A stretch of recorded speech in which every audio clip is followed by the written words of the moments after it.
Abra sua Bíblia, por gentileza, em Mateus capítulo 4. Hoje nós vamos ministrar agora pela manhã e à noite sobre 2 episódios da nossa terceira temporada, ou melhor, da 4ª temporada da série 4 Olhares. Essa série que eu tenho desenvolvido ao longo do tempo com os irmãos nesses últimos meses. E essa 4ª temporada é os ensinos do Mestre. O que Jesus ensinou sobre determinados assuntos, dentre os muitos e variados temas que ele abordou na sua docência, no ensino, durante o tempo em que aqui esteve encarnado conosco. Domingo passado, nós falamos sobre o que Jesus ensinou sobre Deus. Pela manhã, sobre Deus o Pai, à noite, sobre Deus o Espírito Santo. O próprio Deus, Filho, falando sobre as 2 outras pessoas da Trindade. E hoje, pela manhã e à noite, nós vamos falar sobre o que Jesus ensinou sobre a palavra de Deus, ele que é a palavra eterna, o verbo eterno falando da palavra de Deus. Hoje pela manhã nós vamos focar em Mateus capítulo 4, falando sobre a expressão está escrito e o que ela significa. Como Jesus conseguiu resumir nessa expressão está escrito todo o ensinamento que ele tinha para nos dar sobre a sua palavra. E à noite nós vamos falar sobre errais não conhecendo as Escrituras.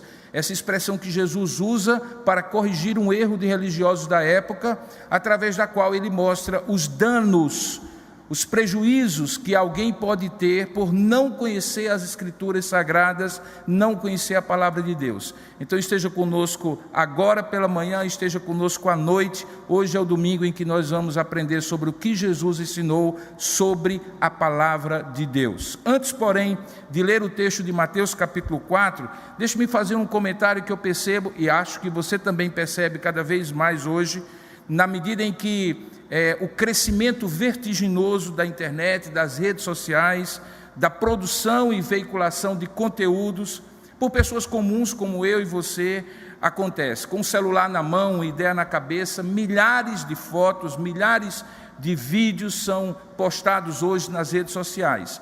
E eu percebo que junto com esse material, seja compartilhado nos grupos de mensagens, como o WhatsApp, o Telegram e assim por diante, outros também postados em redes sociais, existe uma relação inversamente proporcional hoje nesse crescimento, daquilo que é compartilhado na forma de imagem e vídeo, e aquilo que é compartilhado em forma de textos, cada vez mais, menos textos, cada vez mais imagens e mais vídeos. Alguns já dizem que nós somos uma sociedade, uma cultura caminhando aceleradamente para se tornar uma cultura e uma sociedade cada vez menos letrada no sentido próprio da palavra, capaz de ler textos, interpretar textos, entender a ideia por trás, porque está ficando em desuso ler o texto, já que o texto não é mais tão postado, e ao mesmo tempo se tornando uma sociedade midiática, onde a imagem, o som, o vídeo, aquilo que é visto é mais importante do que aquilo que é lido. Junto com esse fenômeno, eu percebo que as pessoas tentam, quando eventualmente postam frases de efeito, frases motivacionais, textos, se fiar na origem, na fonte disso. Então, proliferam frases hoje nas redes sociais atribuídas a pessoas famosas, a pessoas que formam opinião do passado, do presente. É normal as pessoas verem frases e estarem lá, conforme disse fulano de tal, cicrano de tal, e você vai atrás às vezes querendo verificar e descobre que aquela pessoa nunca falou aquilo. Não estava escrito em lugar nenhum, mas alguém usou o nome da pessoa para atribuir uma suposta autoridade e credibilidade àquilo que havia falado. Ele poderia dizer simplesmente, eu acho que é assim. Mas como o nome dele não tem o poder de formação de opinião, então ele diz, Clarice Lispector diz isso, Jô Soares falou aquilo, fulano de tal falou aquilo outro, e assim por diante. E você vai verificar, não tem nada a ver com o que a pessoa falou. É uma atribuição indevida. Isso decorre do fato de que cada vez mais aquilo que é falado, aquilo que está escrito, está associado à autoridade de quem fala. Isso é muito curioso, irmãos, porque à medida em que as pessoas comuns conseguem postar tudo o que querem, vídeos, imagens, sons, quando elas têm que escrever, elas precisam pedir de empréstimo a autoridade de alguém para dar força e credibilidade àquilo que elas escrevem. Parece que aquilo que elas dizem não está escrito, não vale, não tem autoridade.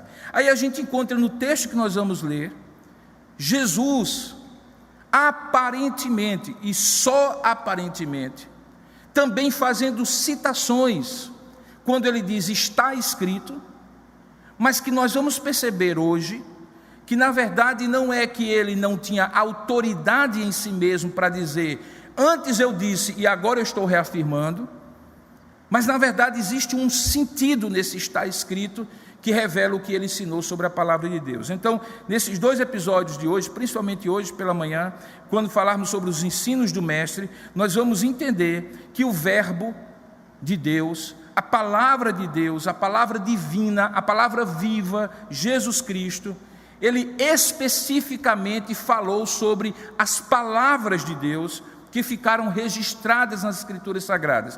E eu não quero lhe confundir. Jesus é a palavra de Deus, o verbo que se fez carne e habitou entre nós. Ele é a palavra, e ele fala palavras, e estas palavras que ele fala ficaram registradas, como também outras palavras antes dele, que Deus falou, e depois dele ficaram registradas. E isso nós chamamos de Escrituras Sagradas, ou palavra de Deus.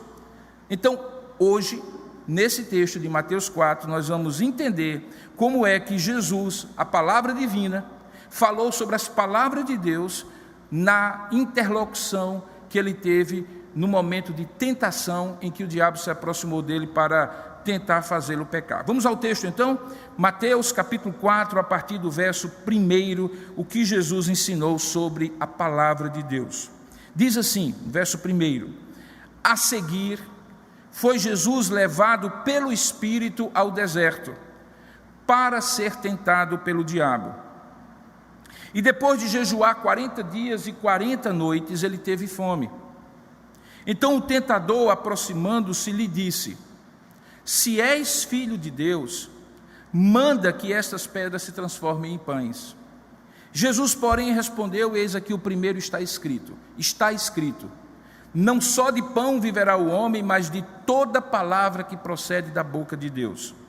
Então o diabo o levou à cidade santa, Jerusalém, colocou-o sobre o pináculo do templo, o lugar mais alto do templo, e lhe disse: se és filho de Deus, atira-te abaixo. E aí o diabo usa uma expressão semelhante, porque está escrito: aos seus anjos ordenará a teu respeito que te guardem, e eles te susterão nas suas mãos para não tropeçares em alguma pedra. Respondeu-lhe Jesus, e Jesus usa o segundo está escrito. Também está escrito: não tentarás o Senhor teu Deus. Levou ainda o diabo a um monte muito alto, mostrou-lhe todos os reinos do mundo e a glória deles, e lhe disse: tudo isso te darei, se prostrado me adorares. Então Jesus lhe ordenou: retira-te, Satanás, porque está escrito, e Jesus usa pela 3ª vez a expressão: ao Senhor teu Deus adorarás, e só a Ele darás culto. Com isto, o diabo o deixou, e eis que vieram anjos e o serviram. Que Deus abençoe a sua palavra lida. Amém. Convido você a, estando aqui ou estando em casa, abrir o seu coração em oração, curvar a sua cabeça, fechar os seus olhos e dizer: Senhor, fala comigo segundo a tua palavra, ilumina o meu coração, dilata a minha compreensão, para que eu possa entender as maravilhas da tua palavra. Vamos orar juntos? Ó Deus amado e querido Pai, eis que diante de nós está a tua palavra, falada pelo teu Filho, a palavra viva, registrada pela inspiração do teu Espírito, por um homem que tu chamaste para te seguir, chamado Mateus. Palavra inspirada, palavra registrada, palavra viva, palavra falada. Nós queremos ouvir e entender, ó Pai, tudo isso à luz daquilo que tu venhas a nos ensinar. E para isso eu te peço, Senhor, junto com os meus irmãos que estão aqui espalhados pelo mundo afora, que o Senhor abra o nosso entendimento, fale ao nosso coração, nos dê compreensão da tua verdade e possamos sair daqui de fato abençoados por ti e pela tua palavra. É o que nós oramos juntos, em nome para Jesus, em nome e para a glória de Jesus. Amém. Queridos, no texto lido, que também é registrado pelo evangelista Lucas, também no capítulo 4 do Evangelho, e mencionado muito en passant, muito por cima, por Marcos, logo no capítulo 1, Jesus tinha acabado de ser levado pelo Espírito Santo, logo após o batismo, por João Batista, para um período de 40 dias de jejum e de preparação espiritual a fim de exercer o seu ministério. Você percebe a expressão "a seguir" no versículo 1, fazendo uma sequência ao que tinha acontecido antes. O que tinha acontecido antes era o batismo de Jesus. O Espírito Santo, na forma de pomba, havia descido sobre ele, o Pai havia referendado quem ele era: "Este é o meu Filho amado, em quem eu tenho prazer", a voz aparece no momento do batismo, e aí o Espírito Santo, paradoxalmente, o leva para ser tentado. Em si isso já é uma lição, porque nenhuma das nossas tentações, assim como foi com Jesus, são descobertas da ação do Espírito Santo. Muitas vezes o Espírito Santo nos permite ser, ou nos conduz a ser tentados para fortalecimento da nossa fé. Jesus foi levado pelo Espírito ao deserto, e diz o texto claramente no verso 1, para ser tentado pelo diabo. Aquilo prepararia Jesus, e claramente estava posto por Mateus logo no seu evangelho, para mostrar que tudo aquilo que ele faria a partir dali, e logo depois desse texto ele vai para Galiléia e começa um poderoso ministério no poder do Espírito Santo, o credibilizava como o Messias que vencera a primeira das grandes batalhas espirituais contra o inimigo para implantar o seu reino. Como nós vimos, Jesus usa por 3 vezes a expressão "está escrito". Era parte da sua resposta às 3 tentações diferentes que o diabo usa. O diabo também usa a expressão, como nós vimos. Quando ele percebe, pela primeira resposta, que Jesus usara a expressão, e inclusive citando trechos das Escrituras Sagradas do Antigo Testamento, do livro de Deuteronômio, ele então usa uma referência do Salmo 91 para aparentemente colocar Jesus numa condição de também perceber que aquilo que ele estava dizendo poderia ser visto de outra forma pela expressão que ele também usa, "está escrito". Portanto, são 4 as vezes que essa expressão é usada. Mas apesar de ser a mesma expressão, "está escrito", a motivação, preste atenção, o sentido e o propósito do uso da expressão na boca do diabo é completamente diferente da motivação, do significado e do propósito de Jesus ao dizer "está escrito" nos versos 4, 7 e 10. O "está escrito" é a mesma expressão, mas a motivação, o significado e o propósito de Jesus usar essa expressão e do diabo usar a expressão são completamente diferentes. A expressão "está escrito", gegrafta, em grego, vem do verbo grego grafô, do substantivo grafê, significa simplesmente escrito, ou simplesmente escrever. É de onde vêm palavras modernas como grafia, gráfica, caligrafia, coisas relacionadas ao registro escrito de determinadas coisas. Na Bíblia Sagrada, ela é encontrada 198 vezes, seja na forma verbal, nos vários tempos e modos, ou no substantivo. Todas elas, de alguma forma, estão relacionadas ao registro escrito daquilo que foi falado. Ela se refere muitas vezes a documentos, ela se refere a cartas, a coisas que normalmente as pessoas escreviam na época e ainda hoje escrevem. Possivelmente, se alguém nos dias de hoje escrevesse algo semelhante, também incluiria as nossas postagens de textos, os nossos e-mails e assim por diante. No episódio da tentação de Jesus, todavia, o "está escrito" está envolvido numa autoridade completamente diferente do que homens do Antigo Testamento e do Novo Testamento já haviam usado ou usariam, no caso os apóstolos. Nas 3 vezes que Jesus cita as partes do Antigo Testamento, ele usa trechos de Deuteronômio, como eu falei, que era o 5º livro, que é o 5º livro do Pentateuco, Penta 5, os primeiros 5 livros, e que foi escrito um pouco antes do povo entrar na Terra Prometida. Aquela terra que 40 anos antes havia sido prometida, ratificada na sua promessa, já que ela tinha sido prometida a Abraão 430 anos antes ainda, que o povo sairia do Egito e entraria numa terra que manaria leite e mel. Como nós percebemos, Moisés resume lá em Deuteronômio em 5 grandes discursos, que dão o nome ao livro Pentateuco, a lei dada por Deus no Monte Sinai, para uma geração que já não era a mesma geração que havia saído do Egito, com exceção dele mesmo, Moisés, Josué e Calebe. Todos que ouviram em Deuteronômio a segunda lei, nunca tinham ouvido a não ser reproduzida depois que ela foi entregue no Monte Sinai. Para então entender que autoridade que diferenciava na boca de Jesus a expressão está escrito, é preciso, portanto, fazer 3 perguntas ao texto. A primeira delas era: qual era o motivo, qual era a motivação de Jesus usar o está escrito? Porque ele não usou, por exemplo, em verdade eu te digo, Satanás, como ele usou em outros momentos. Segunda pergunta: qual era o significado de Jesus usar o está escrito? O que essa expressão significa? E terceiro, qual é o propósito, qual é a intenção, o objetivo que Jesus deseja atingir ao usar a expressão está escrito? Para responder essas perguntas, conheceremos à luz desse trecho que nós acabamos de ler e vamos revisitar, portanto permaneça com ele aberto diante dos seus olhos. Nós vamos entender então o que Jesus ensinou sobre a palavra de Deus. Então vamos por parte. Primeiro, o que motivava Jesus a usar o está escrito? Pensa aqui comigo. Eu quero a sua mente agora acompanhando o meu raciocínio. Se Jesus é a palavra eterna, o verbo de Deus que se fez carne, que estava com Deus, que era Deus e que todas as coisas foram feitas por Ele, se Ele é a palavra que sustenta todas as coisas pelo seu poder, como diz o escritor aos Hebreus,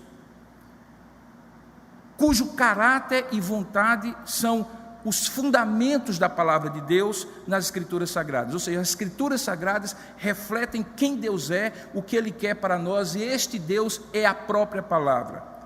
Por que Jesus fez citações da lei em Deuteronômio, ao invés de simplesmente dizer: eu disse antes isso e agora eu repito de novo, digo de novo para vocês hoje?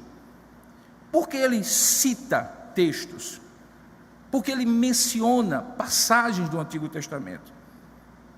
A resposta começa a vir à minha mente e à sua, pela percepção de que, ao usar a expressão está escrito, Jesus usa num contexto de tentação diabólica.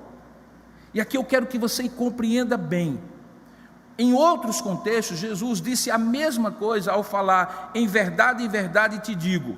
Esse verdadeiramente te digo fazia referência àquilo que era verdade eterna, antes, durante e depois de Jesus, como ele encarnado.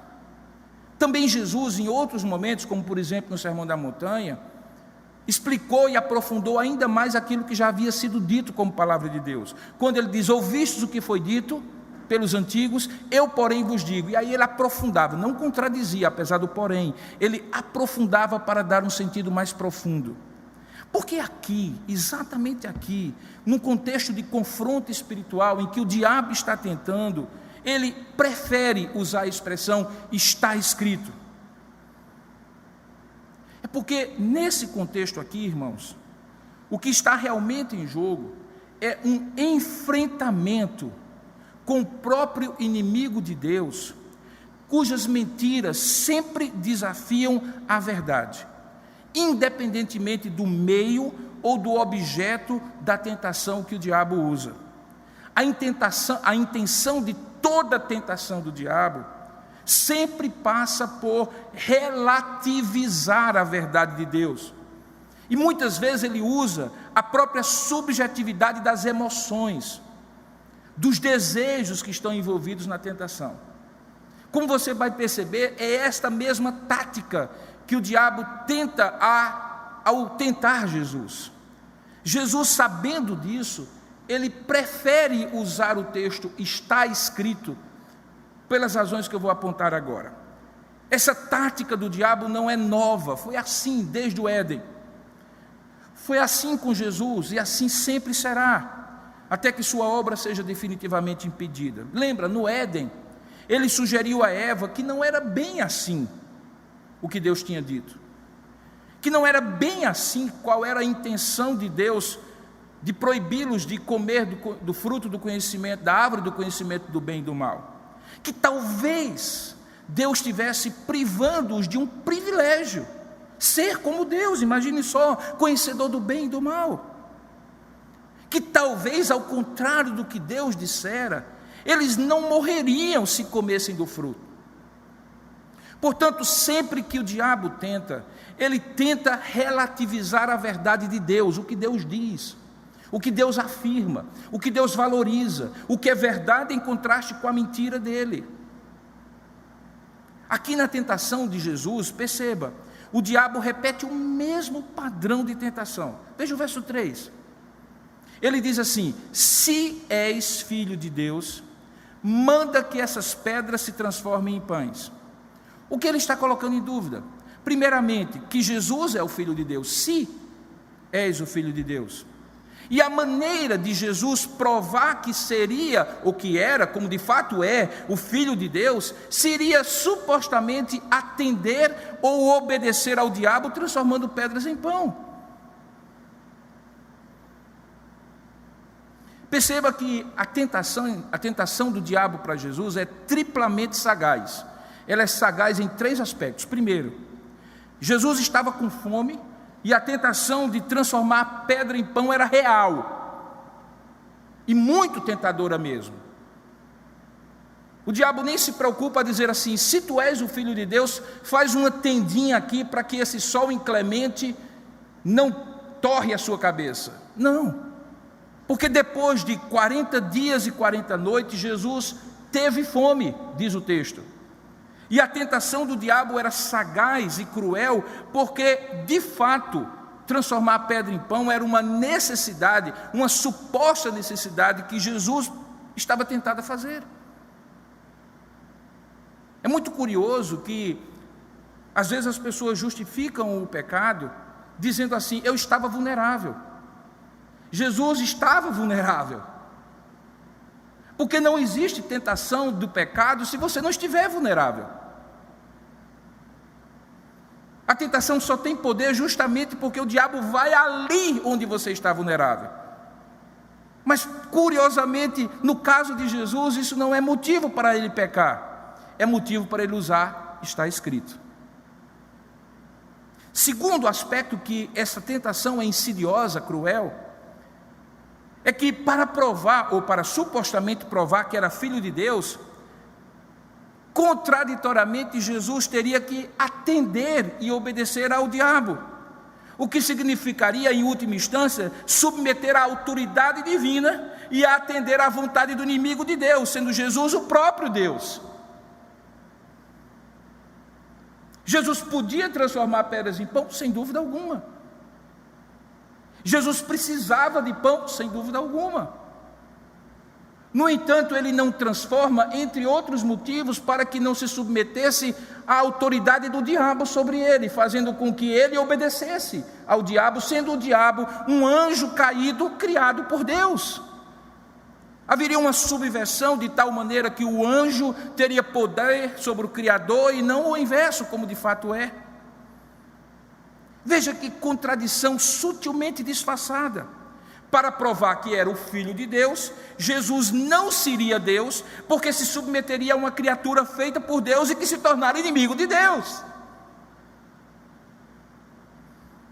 Bom, para você aqui nesse lugar que está quente, mas está na sombra, que eventualmente tomou um café da manhã, que pode refrigerar-se, que comeu antes de ontem e tantos dias, 40 atrás, isso fica mais fácil de raciocinar. Mas imagine que Jesus, na sua humanidade, 100% homem, com todas as limitações da humanidade, porém sem pecado, cansado, com fome, 40 dias no deserto, ter a perspicácia, a sabedoria de perceber a sutileza do diabo é algo absolutamente divino.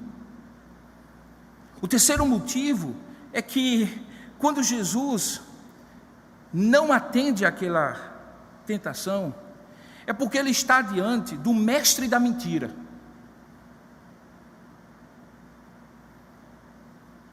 Existe um mestre da mentira. O nome dele é Satanás, diabo. Existe um mestre da verdade, o nome dele é Jesus Cristo. Nós temos então um mestre da mentira, tentando o mestre da verdade. O diabo é mestre da mentira, por isso foi chamado pelo próprio Jesus posteriormente de pai da mentira, gerador da mentira, origem da mentira. Lembra que em João capítulo 10, verso 44, Jesus estava num confronto com os fariseus, que juravam de pé juntos que eram filhos de Abraão. Jesus os contradiz e diz: não, vocês não são filhos de Abraão. Porque se vocês fossem filhos de Abraão, vocês criam em mim, porque Abraão testificou a meu respeito, e eu sou a verdade que Abraão previu, creu, confiou quando saiu da terra de onde ele estava. Vocês são filhos do diabo. Jesus estava falando para os pastores da época, para os bispos da época. Jesus estava falando para as autoridades religiosas da época, para o top do top das galáxias religiosas. E Jesus diz: vocês são filhos do diabo. Ele diz assim: vós sois o diabo. João capítulo 10, verso 44. Desculpe, 8, 44. Vós sois o diabo, diabo que é vosso pai, e quereis satisfazer-lhe os desejos. E olha como ele descreve o diabo: ele foi homicida desde o princípio, jamais se firmou na verdade, porque nele não há verdade. Quando ele, dizia Jesus, profere mentiras, ele fala do que é próprio dele, da essência dele, porque ele é mentiroso e pai da mentira. Observe que nesse texto, além de caracterizar o diabo como inimigo, esse é o significado da palavra diabo. Diabo significa inimigo, Satanás significa acusador. Jesus afirma que o diabo é homicida, assassino. E o que é o que o diabo mata? O que é que o diabo destrói? O que é que o diabo assassina? Diz a palavra que ele veio para matar, roubar e destruir. O que? A verdade, antes de tudo. Seja a verdade personificada na pessoa de Jesus, nos milagres que Jesus fez, nos ensinos de Jesus, seja qualquer verdade. Todas as vezes que uma verdade morre, é porque o diabo a matou, mesmo que seja pela boca de alguém. Ele sempre está tentando destruir a vida, tudo que Deus criou. E também por isso é dito sobre ele, que ele jamais se firmou na verdade. Porque nele, e essa é uma expressão tremenda, nele não há verdade. Qualquer ser humano caído mente e não se firma na verdade, porque é pecador, mas porque também é feito à semelhança de Deus. Nós também falamos verdades e nos atraímos pelas verdades de Deus. Mas nem isso o diabo é, nem isso o diabo tem. Ele sempre mente, ele sempre dissimula, ele sempre falseia a verdade. Ele é o pai da mentira, a sua essência é mentirosa. Por isso Jesus diz e conclui: quando ele profere mentiras, quando ele fala mentiras, ele fala do que lhe é próprio, da essência dele, porque ele é mentiroso. Ele é pai da mentira, diz o texto. Então aqui encontramos o mestre da verdade sendo tentado pelo mestre da mentira. Pois a grande luta do diabo é justamente contra a verdade. Nas Escrituras, a verdade é representada pela luz. Deus é luz. A clareza, a transparência, a sinceridade remetem à ideia de luz. Num lugar escuro, nada é percebido como real, a realidade pode ser distorcida. Alguém já disse que na noite todo gato é pardo, mas quando ele projeta a luz, e Jesus diz isso: olha, vocês não querem crer em mim, porque vocês não querem que que as obras más de vocês sejam iluminadas pela verdade, que eu represento, que eu prego, que eu sou. Por isso que a Bíblia diz que Deus é luz. Enquanto em oposição, o inimigo de Deus é representado pelas trevas, ou simplesmente pela ausência da verdade. Então, o que motivou, para responder à pergunta, o que motivou Jesus a usar a expressão está escrito, Ao invés de simplesmente dizer o que ele cria, o que ele tinha dito já antes, o que ele sempre disse, o que ele sempre é, foi antes de tudo reafirmar a verdade de Deus diante da tentação do diabo. Tentação que era baseada na dissimulação, na mentira, na disfarçatez, na sagacidade maligna, com o objetivo de torcer a verdade, substituindo-a pela mentira. Observe como Jesus responde ao diabo no versículo 4, e você vai entender ainda melhor. Verso 4, Jesus diz assim: Jesus, porém, respondeu: está escrito, não só de pão viverá o homem, mas de toda palavra que procede da boca de Deus.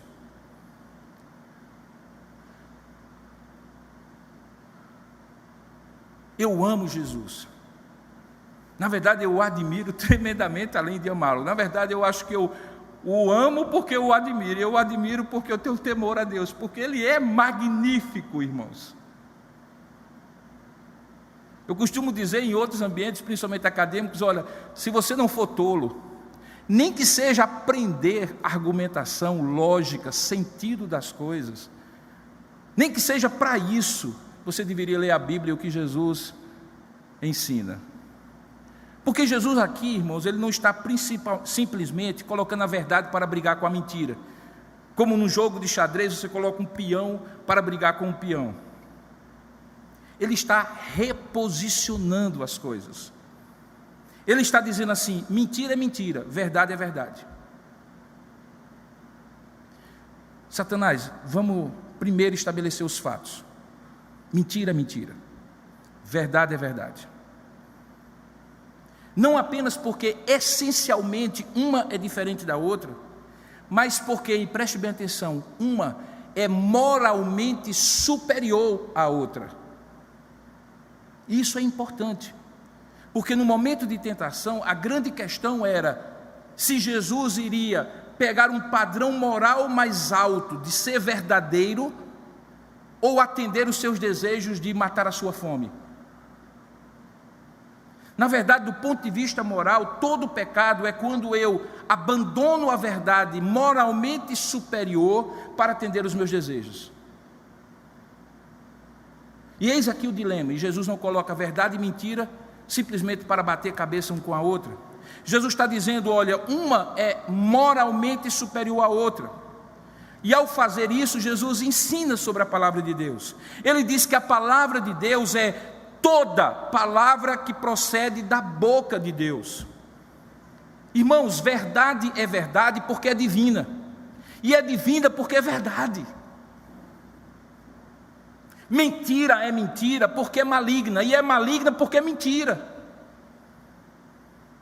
Toda verdade é verdade de Deus. Porque intencionalmente ou não, qualquer um que falar a verdade, Deus estará falando em certo sentido por intermédio dele. E todo aquele que estiver mentindo, mesmo que seja usando o nome de Deus para dissimular que estaria falando a verdade, de fato está mentindo, mesmo que pareça ser verdade.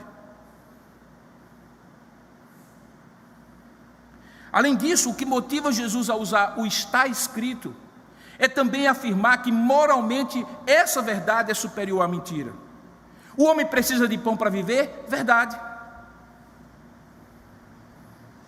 Mas não só de pão vive o homem, mas de toda a palavra de Deus que procede de Deus. Ou seja, verdade alimenta mais do que pão, porque alimenta o espírito que sustenta o corpo. Jesus havia passado 40 dias sem comer, sem beber, num deserto. Como ele se sustentou, senão pelo fato de que ele era verdadeiro Deus e verdadeiramente entendia que aquele momento fazia parte da sua missão.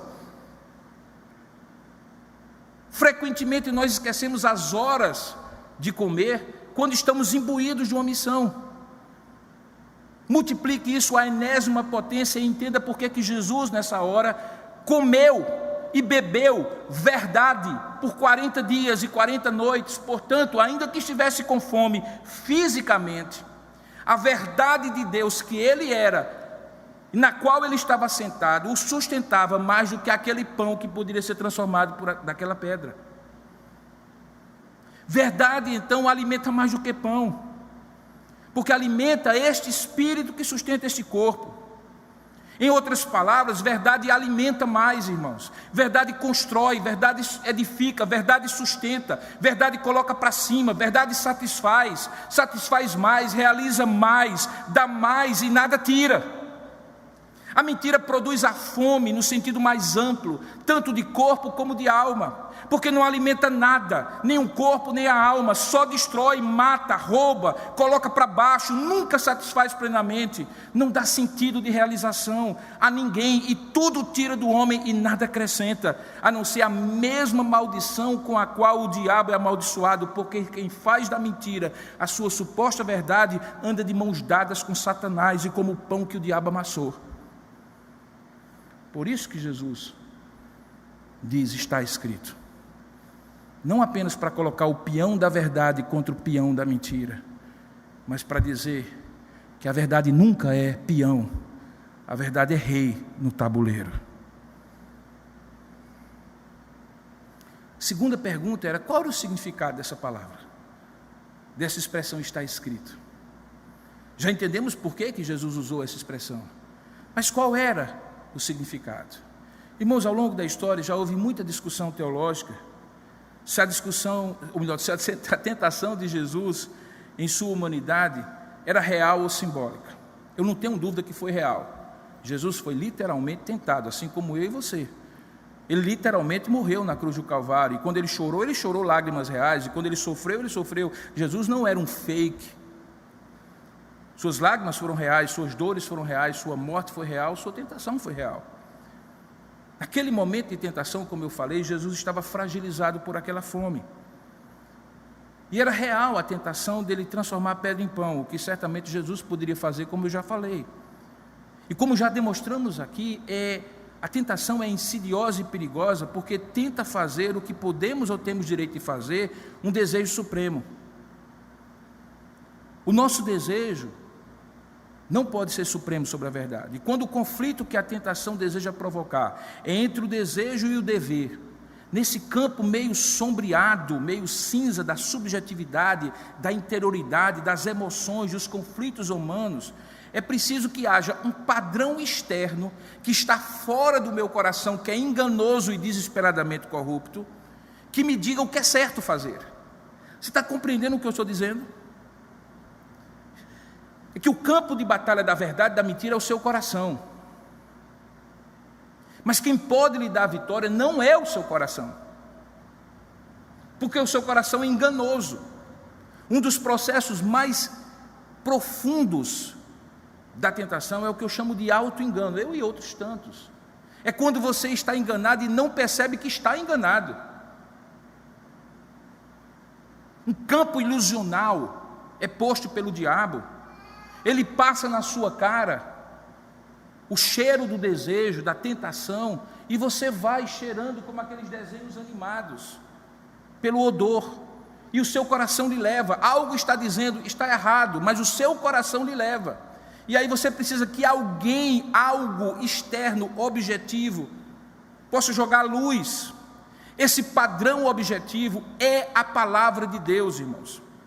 Aquilo que está escrito porque foi dito, porque foi inspirado, porque foi registrado por iniciativa de Deus, ainda que com a participação dos homens a quem Ele escolheu. Esse é um padrão objetivo, que enquadra toda a subjetividade e ao mesmo tempo evita que ela se torne uma falsa objetividade, por quanto eu sinto se torna tão absoluto, o que é subjetivo, que poderia ser questionado, se torna absoluto, objetivo. É o que eu chamo a minha verdade, o meu desejo, a minha felicidade, o meu querer, a minha vontade, o meu direito. E isso tudo, mesmo que seja mentiroso e contra a palavra de Deus, se cristaliza dentro de mim e se torna uma objetividade, algo firme que me guia, infelizmente, para longe de Deus. Esse padrão objetivo que enquadra toda essa subjetividade, que evita que ela se torne uma falsa objetividade, é aquilo que está escrito. E por isso Jesus, mesmo sendo a palavra viva encarnada, apela para o que está escrito, para refutar o diabo na tentativa de sutilmente apelar para a subjetividade da necessidade de Jesus, das emoções de Jesus, cujo objetivo era fazê-lo pecar. Então, se o que motiva Jesus é demonstrar a mentira do diabo com a verdade de Deus, o significado da expressão está escrito é que há um padrão objetivo divino, que é representado pela palavra de Deus, revelada por Deus, inspirada pelo Espírito Santo e registrada nas Escrituras Sagradas. E agora você vai entender por que que esse livro que representa a palavra de Deus é tão contestado. Porque se você tirar esse livro como padrão objetivo da sua verdade, você fica solto na sua subjetividade, aquilo que você sente, aquilo que os outros poderiam fazer você sentir, e agora fica um contraste, eu sinto uma coisa, você sente a outra, fico com a sua verdade, eu fico com a minha, seja lá o que Deus quiser. E aí, este padrão objetivo da palavra de Deus diz para você, não, verdade é verdade, não o que você sente é verdade. O que você sente é verdade se estiver de acordo com a verdade de Deus. Por isso eu digo, está escrito. Observe que o diabo, ele é sabido, não porque é mais sábio do que Deus, mas porque é velho. E ele já teve muito tempo para aprender com as derrotas que já sofreu, e embora aprenda e adapte as suas táticas, sempre é derrotado. Isso fica claro quando você vai para o verso 5, e aí nós chegamos na segunda tentação. Veja o que é que o diabo faz, depois de ouvir, perceber, cair a ficha que Jesus usou o está escrito, para confrontar a mentira com a verdade já escrita, olha o que é que ele faz. Verso 5. Então o diabo o levou à cidade santa, colocou-o sobre o pináculo do templo e disse, se és filho de Deus, mesma introdução, atira-te abaixo, e eis aqui a novidade, olha o que é que ele faz, porque está escrito. Diabo cita a Bíblia, viu, irmão? Diabo cita a Bíblia, e às vezes cita pela boca de pregadores. Por isso que a Bíblia diz, o Paulo explica, que os irmãos da igreja em Bereia, na Ásia Menor, acho que Bereia não é Ásia Menor, é na Grécia, na Macedônia, seja onde for, eram mais nobres do que os de Tessalônica, realmente na Grécia, porque à medida que o apóstolo Paulo, não era um Robson qualquer não, pregava, eles conferiam o que Paulo pregava com as escrituras que eles tinham, que era obviamente o Antigo Testamento, e as primeiras cartas que estavam sendo escritas. Então perceba, o diabo usa a palavra de Deus de maneira torcida e deformada contra a verdade, não a favor da verdade. Lembra, ele nunca vai falar a verdade. Mesmo quando ele cita a verdade, eis aqui, irmãos, preste atenção, eis aqui um segredo. É possível mentir dizendo a verdade. Como é, pastor? Basta o tom de voz, basta a ênfase que você dê, basta o momento que você está usando essa palavra, com a intenção de que ela seja torcida e não corresponda à verdade objetiva do que ela é, para aquilo ser uma mentira. Por isso que omissão é mentira. Por isso que falsidade de intento, de motivação é mentira. Por isso que mentira não é só o que eu falo, é minha atitude interior em relação à verdade. Por isso que quando eu prefiro me preservar do que me expor e reconhecer e confessar diante de Deus e diante dos homens, eu estou sendo levado pela mentira. Por isso que a palavra de Deus diz que aquele que encobre as suas transgressões jamais prosperará, mas aquele que as confessa e deixa alcançará a misericórdia. Por isso que até mesmo a confissão de alguém pode ser um instrumento tortuoso e enganoso do inimigo, mentiroso, para livrar-se de algo pior, para aparentemente dar o sentido de que a pessoa está realmente arrependida, tomou a iniciativa, mesmo que justificando-se e explicando-se. Por isso que o homem nunca será capaz de caminhar no coração humano e dizer acerca de outros se ele está dizendo verdade ou mentira. É perceptíveis alguns sinais, mas Deus que conhece sabe que até a verdade de Deus pode ser usada torcida pelo inimigo e se transformar em mentira, a depender de como ele faz. E aqui ele faz como? Citando a palavra de Deus. Ele usa o texto do Salmo 91. E o que ele faz? Ele diz assim: não está escrito que aos anjos ordenará a teu respeito que te guardem, e que eles se sustentarão nas suas mãos para não tropeçares em alguma pedra? Estava escrito. Exatamente assim. É só ir lá no texto 91, Salmo 91, exatamente assim. Mas em que contexto? Com que sentido? Para que propósito?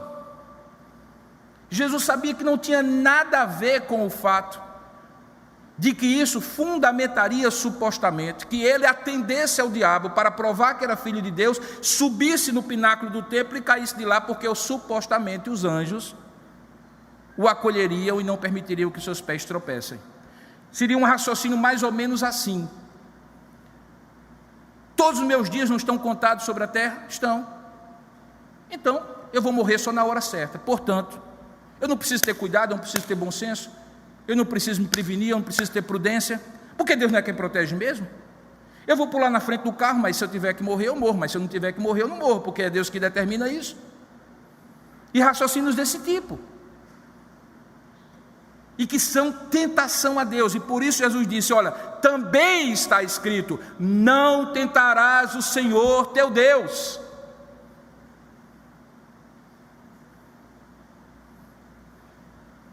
Então, vendo que Jesus usara o está escrito pelos motivos que eu acabei de falar, Satanás tenta se apropriar de maneira subversiva, fazendo uma subversão, uma versão periférica, tortuosa, pecaminosa, e aí usa a mesma expressão está escrito que Jesus estava usando.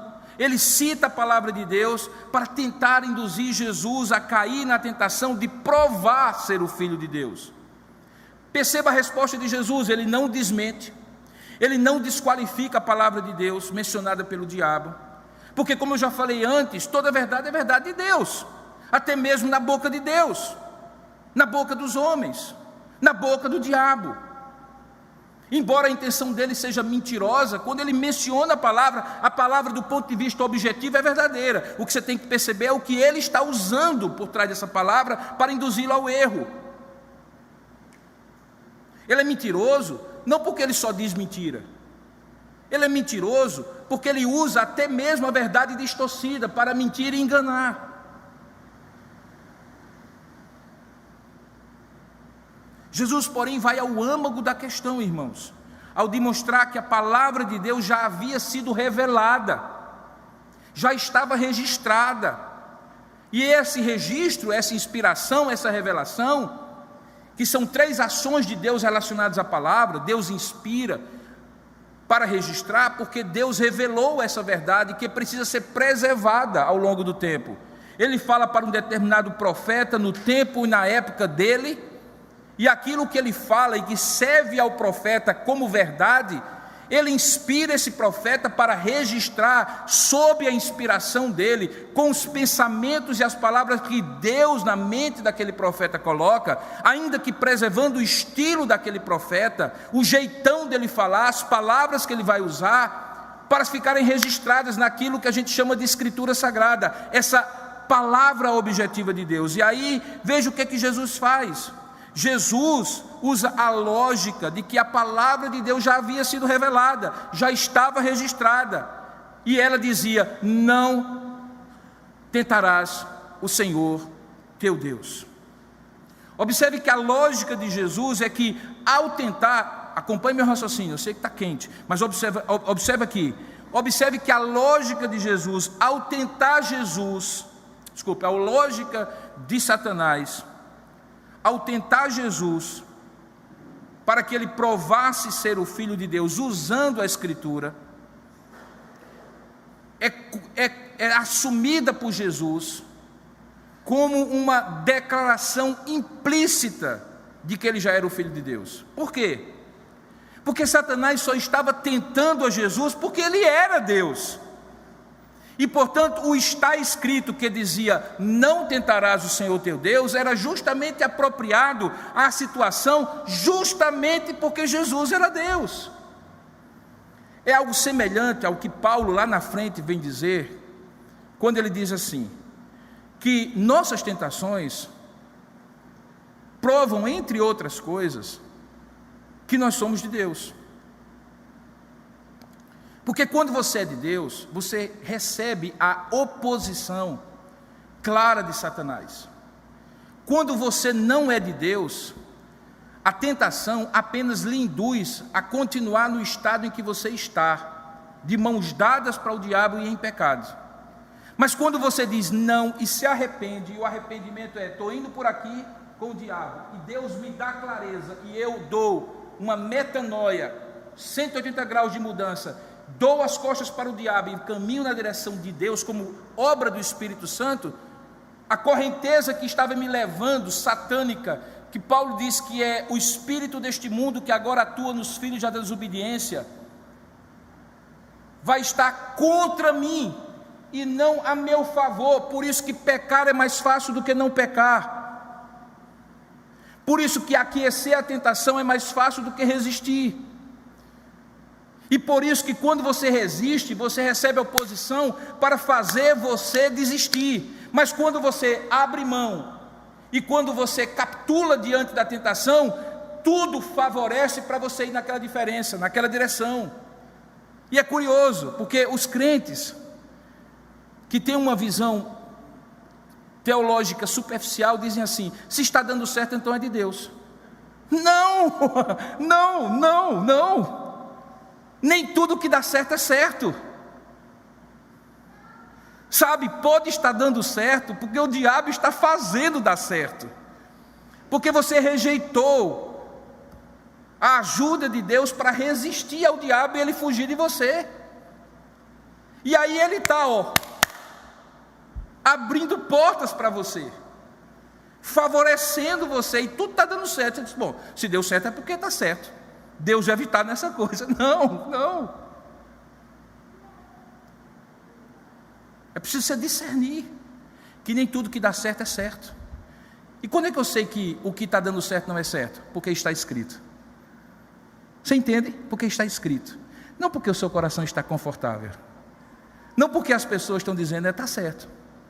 Não porque o mundo diz está certo. Não porque o seu sentimento diz eu quero que esteja certo e vou fazer tudo para dar certo, porque atenda ao meu desejo. Seu coração é enganoso, coitado. O meu também. Eu sempre vou buscar que as coisas deem certo. Eu sempre vou ver as coisas para que elas deem certo. Eu sempre vou ligar o ponto A e o ponto B que me favoreça. O meu ego nunca vai ter a disposição de ser confrontado, dizer assim, você está errado. Não. Porque infelizmente, desde que pecamos, Adão e Eva ouviram a voz insidiosa da serpente. E desde então, nós também ouvimos.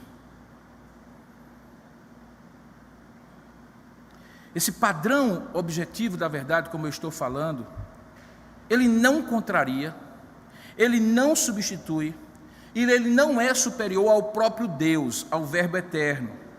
Mas é o próprio Deus falando acima de todo o pensamento humano, de quem quer que seja.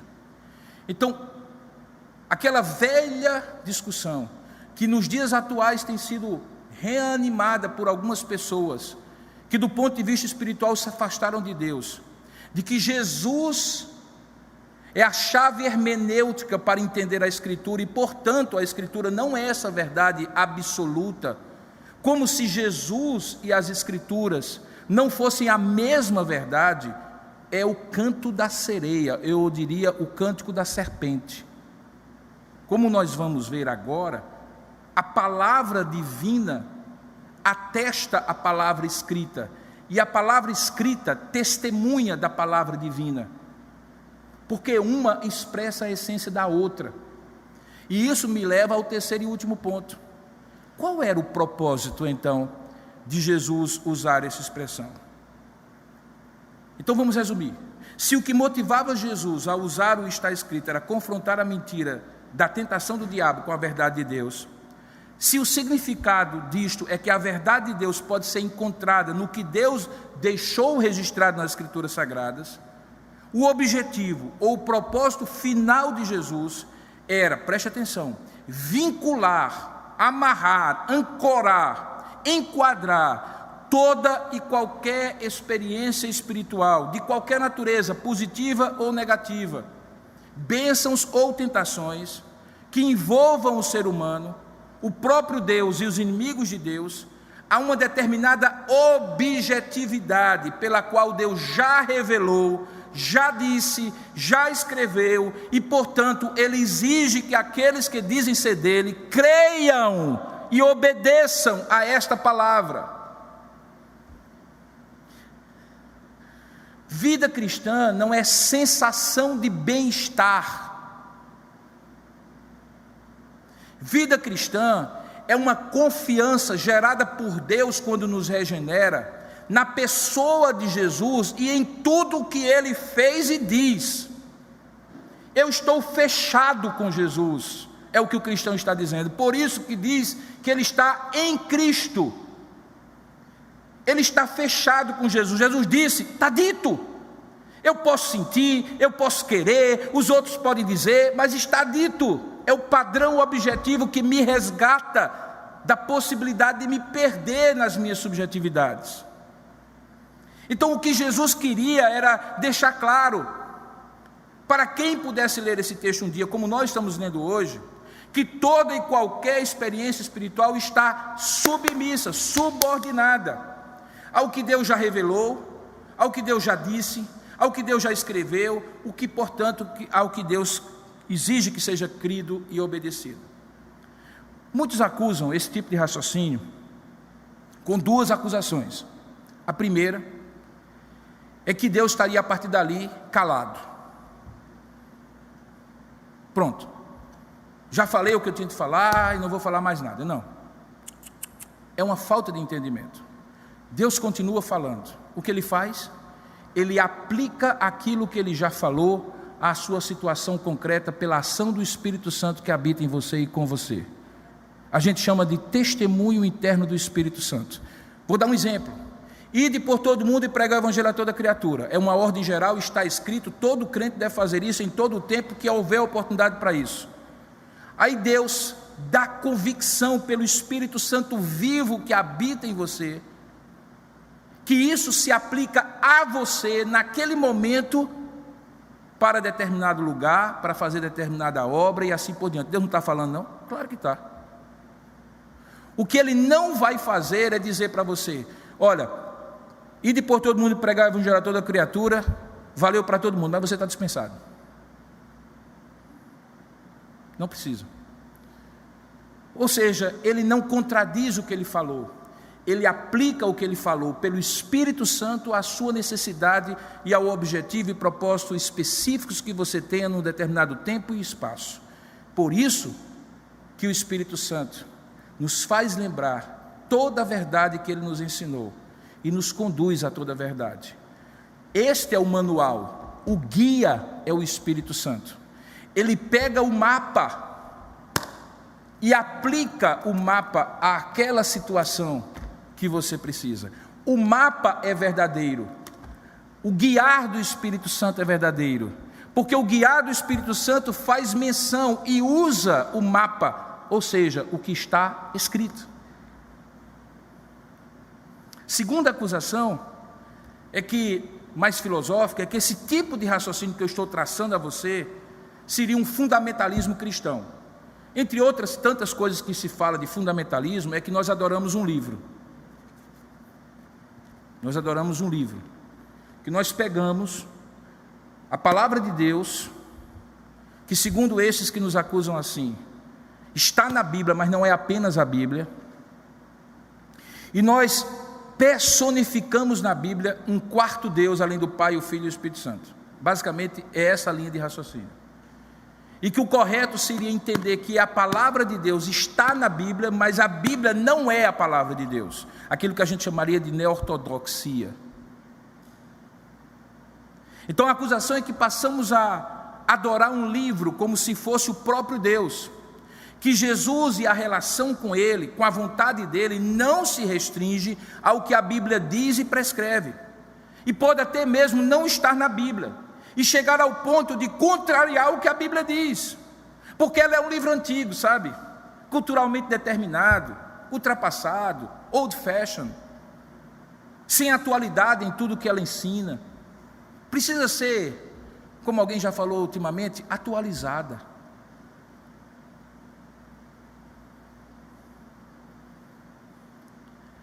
Veja bem que esse argumento ele é sutilmente parecido com o que o diabo usa para tentar Jesus.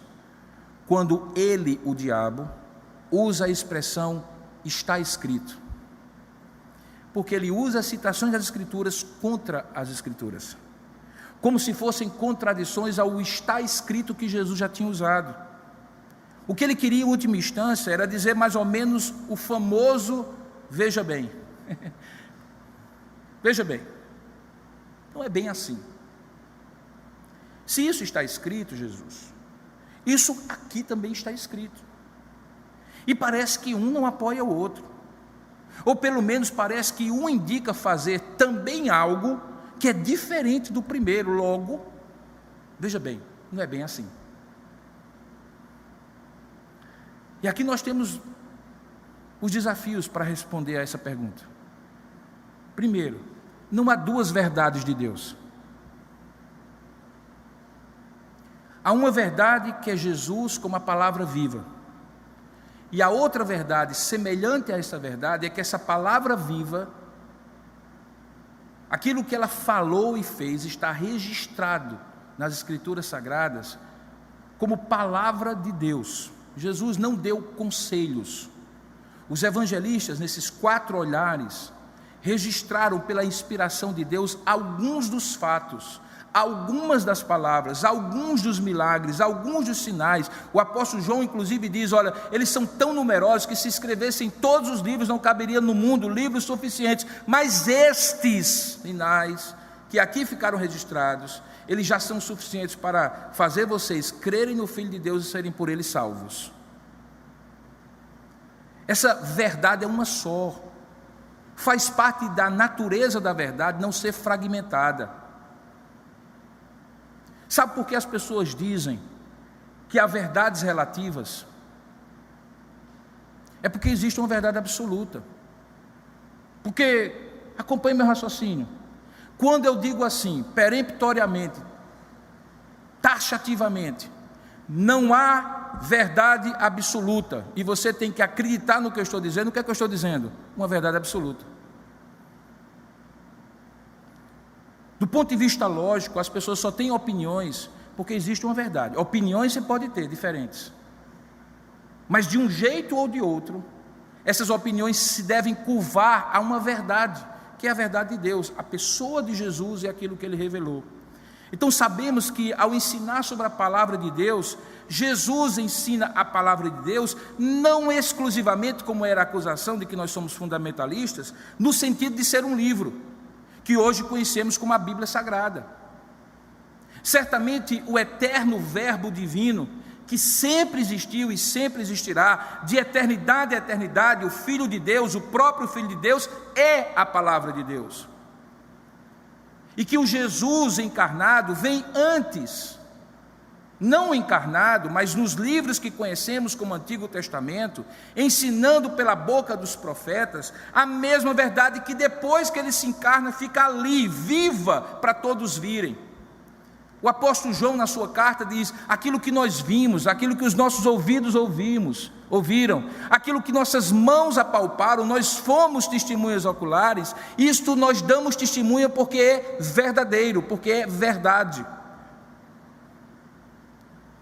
Então a palavra de Deus ou o verbo se refere sim à segunda pessoa do Deus triuno, o Pai, o Filho e o Espírito Santo. Quando Jesus fala da palavra de Deus, Ele antes e acima de tudo fala de si mesmo e sobre si mesmo, Porque assim como o nome pelo qual alguém é conhecido na Bíblia manifesta o seu caráter, ou a história dele, a palavra de alguém, seja falada, seja registrada na forma escrita, também manifesta o caráter e a vontade dessa pessoa, porque a boca fala do que a pessoa é. Na época em que a palavra dita era verdade, e que eu não precisava assinar contrato, por 2 ou 3 testemunhas, toda a verdade era estabelecida. Por que isso? Porque o próprio Jesus afirma, Deus revela, que aquilo que eu sou manifesta-se naquilo que eu digo, naquilo que eu faço, naquilo que eu expresso. Lembra de semana passada, à noite? Pois é algo semelhante ao que eu disse naquela época, quando tratei de Jesus ensinando sobre o Espírito Santo, no poder e com as palavras desse Espírito, Espírito que o gerou no ventre de Maria, que o encheu no batismo e por toda a sua vida, que o capacitou a operar milagres, sinais e prodígios, no poder do Espírito. Jesus fala do Espírito, sendo o Espírito que está nele, enchendo-o com poder e glória, falando de si mesmo. Agora, quando Jesus diz está escrito, e como hoje à noite nós vamos ver, quando ele diz errais não conhecendo as Escrituras, é claro que ele está se referindo a algo que, tendo sido dito por Deus, foi inspirado pelo Espírito Santo na mente de homens escolhidos por Deus e registrado em forma escrita. Para o quê? Para o conhecimento de todos que viessem a ler aquilo que Deus é, aquilo que Deus revelou de si mesmo e qual é a sua vontade. Por isso, irmãos, o nome é Testamento, Antigo Testamento e Novo Testamento. E o que é um testamento? É um registro daquilo que eu quero que se faça com aquilo que eu tenho, que eu vou deixar. Testamento é uma expressão que pereniza a minha vontade quando eu já não estou aqui. Portanto, o testamento da verdade de Deus é as Escrituras de Deus. Por isso a palavra de Deus é um registro histórico, concreto, do que Deus disse, do que os homens disseram quando foram incluídos nas histórias que foram registradas, e até que outras criaturas também disseram como parte dessas histórias. Quando anjos falam, quando o diabo fala, os demônios falam, e que fica registrado, é a palavra de Deus, mesmo que não tenha sido dita por Deus. É a história da palavra de Deus, na qual eu posso ver Deus falando, extrair dela princípios, e eles são regra de fé e prática para mim. Então veja o que está acontecendo aqui, e esse é o propósito. Jesus usa essa expressão dizendo assim: a palavra viva afirma que a palavra escrita é a palavra de Deus, assim como a palavra escrita confirma que a palavra viva, o próprio Jesus, é a palavra de Deus eterna e gloriosa. Se você olhar na terceira tentação, você vai perceber isso. Por quê? Porque entra aqui o aspecto da adoração que decorre da verdade. Deixa eu dizer uma coisa para você, preste bem atenção aqui. Eu sei que está ficando comprido, mas segura aí. Toda verdade me conduz a uma admiração, a um respeito, a um senso de me maravilhar com aquilo, que é a base da adoração. Por isso que não existe adoração verdadeira quando a verdade é comprometida. Por isso que nos relacionamentos humanos se perde a admiração quando se perde a confiança, quando se perde o respeito. Por isso que o culto precisa centralizar na verdade de Deus. Eu não posso inventar um jeito de adorar a Deus que não esteja revelado. Eu não posso colocar Cristo em mais alguma coisa. O culto precisa ser centralizado em Cristo, que é a verdade. Pois bem, toda verdade conduz à adoração, e você percebe a verdade de Deus, a adoração verdadeira. Você percebe que quando chega na terceira tentação, diz assim: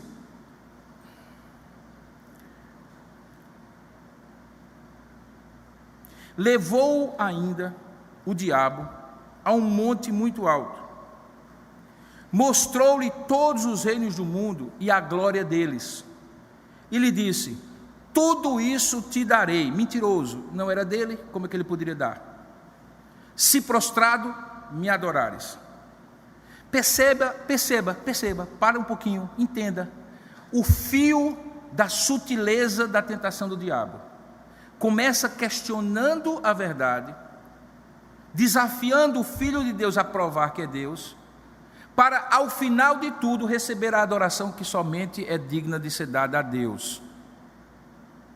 O grande problema de Lúcifer foi esse: querer ser igual a Deus, assentar-se no trono de Deus e receber a glória devida a Deus.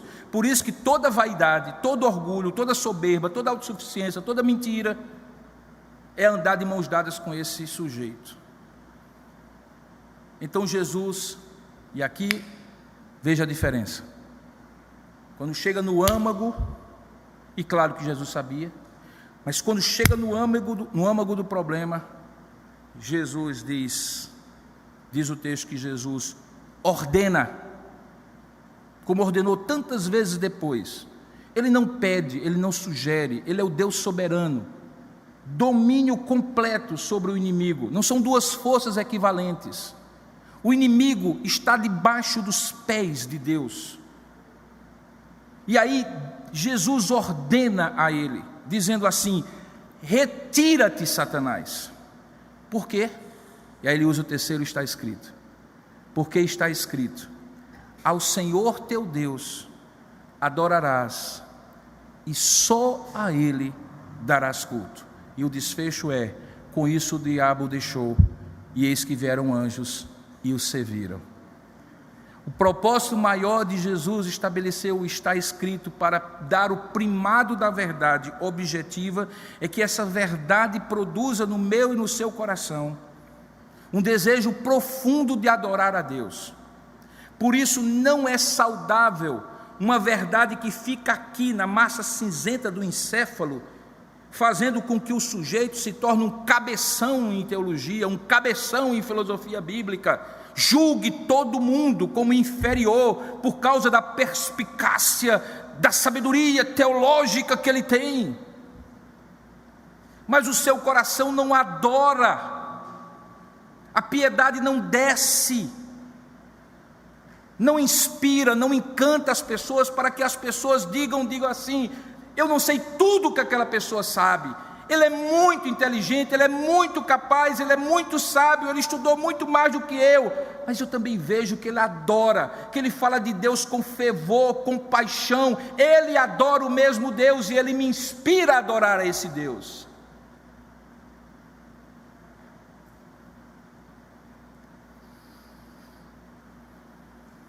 O objetivo do está escrito era levar à adoração, e por isso quando o diabo chega na última tentação para fazer Jesus adorar a uma criatura, é muita insolência.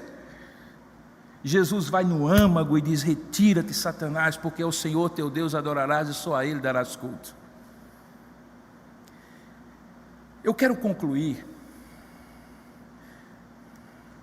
eu escutei um amém.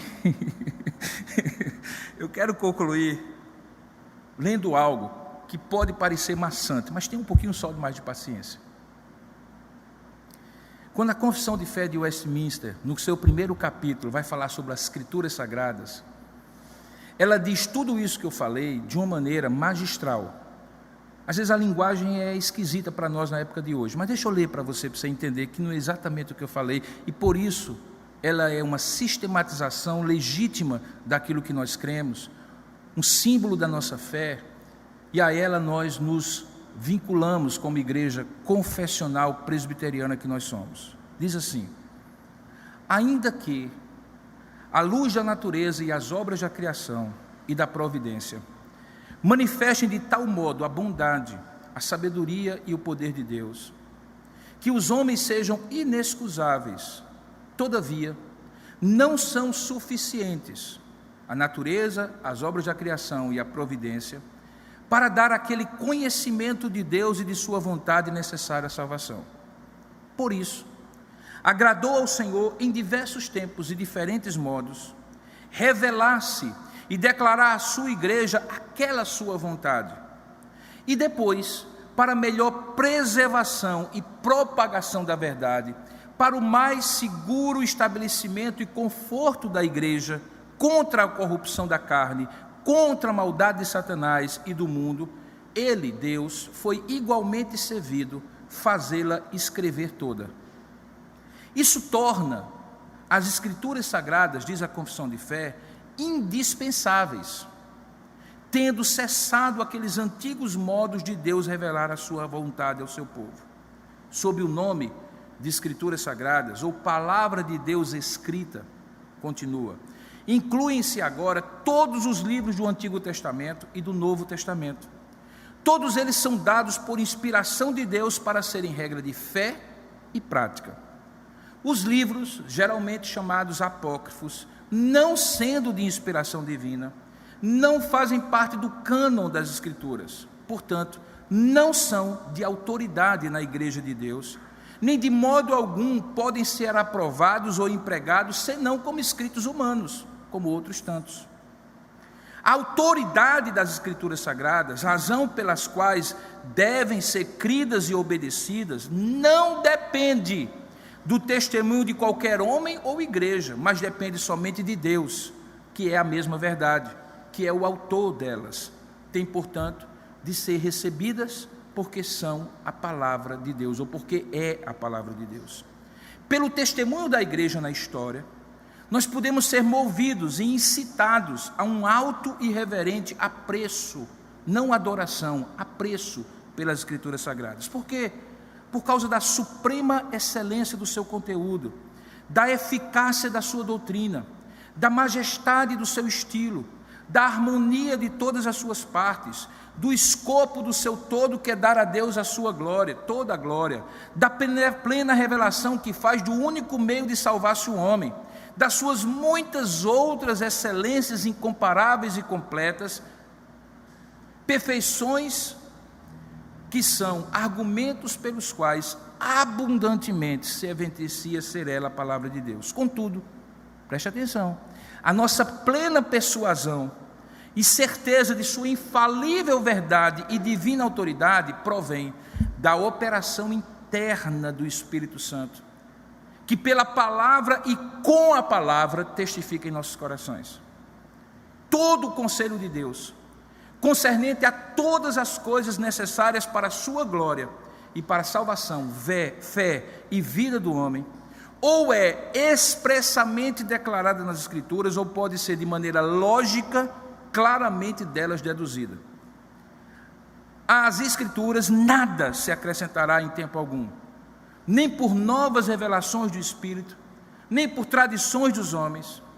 Reconhecemos, entretanto, ser necessária a iluminação interior do Espírito de Deus para a salvadora compreensão das coisas reveladas na palavra, e que há algumas circunstâncias quanto ao culto de Deus e ao governo da igreja, comuns às ações e sociedades humanas, as quais têm de ser ordenadas pela luz da natureza e pela prudência, eu diria, pelo bom senso cristão, segundo as regras da palavra, que sempre devem ser observadas.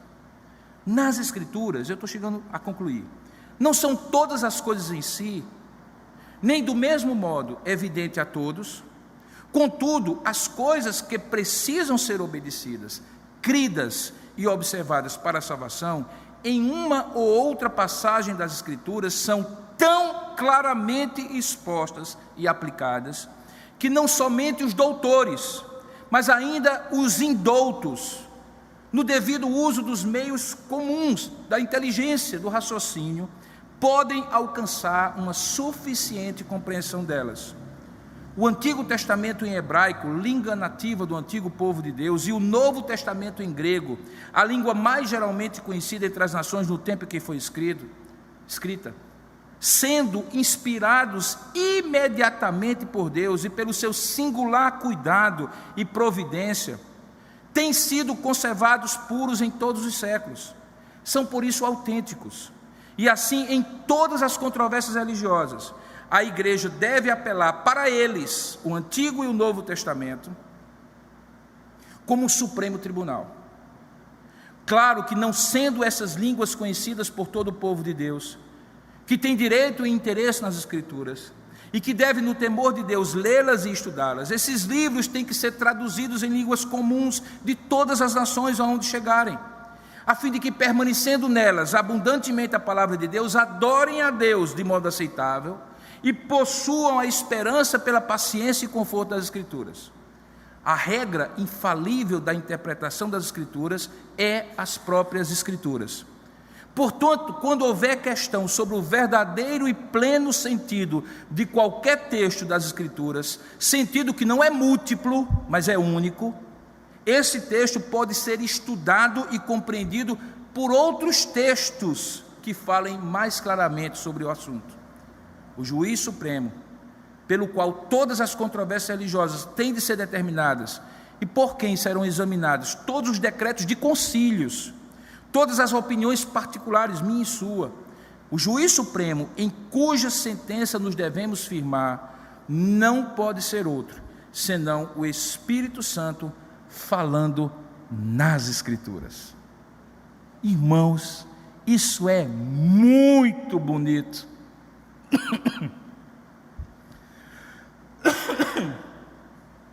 Isso é glorioso. Isso dá substância à nossa fé. Não adoramos um livro, adoramos a palavra de Deus, que é Jesus Cristo, que se revelou e inspirou homens para que tudo que foi dito e feito por Ele, e que era necessário para que eu e você crescêssemos, ficou registrado. Jesus atesta que a palavra de Deus escrita é a palavra de Deus. A palavra de Deus escrita dá testemunho que a palavra viva é Jesus Cristo. E tudo isso é a obra do Espírito Santo no meio e no seu coração.